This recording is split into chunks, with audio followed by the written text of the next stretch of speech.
Doctor ഒന്നുമല്ല, സൈക്കോയാ നീ. Psycho നീയാണ്, ഞാനൊരു ഡോക്ടറാണ്. You creep. നീ അവളെ വെറുതെ തൊടാൻ ശ്രമിക്കുകയല്ലേ? ഞാൻ ഇപ്പൊ തന്നെ ആംബുലൻസ് വരുന്നവർ ഇവിടെ നോക്കിക്കൊണ്ട് നിൽക്കാനാണോ? നോക്ക്, നിന്റെ കൂട്ടുകാർ കോമയിലേക്ക് വീഴുകയാണ്. അവർക്ക് CPR കൊടുത്തില്ലെങ്കിൽ ജീവൻ അപകടത്തിലാവും. CPR?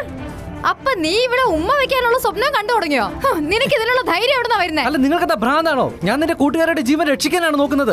രക്ഷിക്കുന്നെങ്കിലേ അത് നീ ആയിരിക്കില്ല. നിനക്കറിയില്ല ശരിക്കും ഞങ്ങൾ ആരാണെന്ന്. നോക്ക്, ഞാൻ പറയുന്നത് ശ്രദ്ധിച്ചു കേട്ടോ. നിന്റെ കൂട്ടുകാരിക്ക് ഇനി ജസ്റ്റ് 3 മിനിറ്റേ ഉള്ളൂ. ഈ 3 മിനിറ്റിനുള്ളിൽ അവൾക്ക് മെഡിക്കൽ അസിസ്റ്റൻസ് കിട്ടിയില്ലെങ്കിൽ അവൾ പിന്നെ കോമയിലേക്ക് വീഴും. അതുവരെ വെയിറ്റ് ചെയ്യാൻ പറ്റില്ല. ഈ കുട്ടിയുടെ ചുണ്ട് നീല നിറമാകുന്നു. ആഹാ, നീലയാകുന്നു.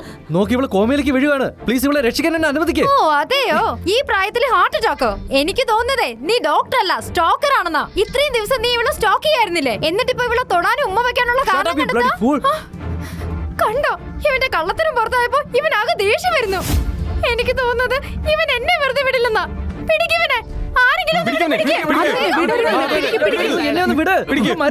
നോക്ക്, ഇവളുടെ കണ്ണുകൾ അനങ്ങുന്നില്ല. അവൾ കോമയിലേക്ക് വീഴുകയാണ്. നോക്ക്. മിണ്ടരുത്, മിണ്ടരുത് നീ. ജിയ, ജിയ, നിനക്ക് കുഴപ്പമൊന്നുമില്ലല്ലോ? ജിയ, ജിയ.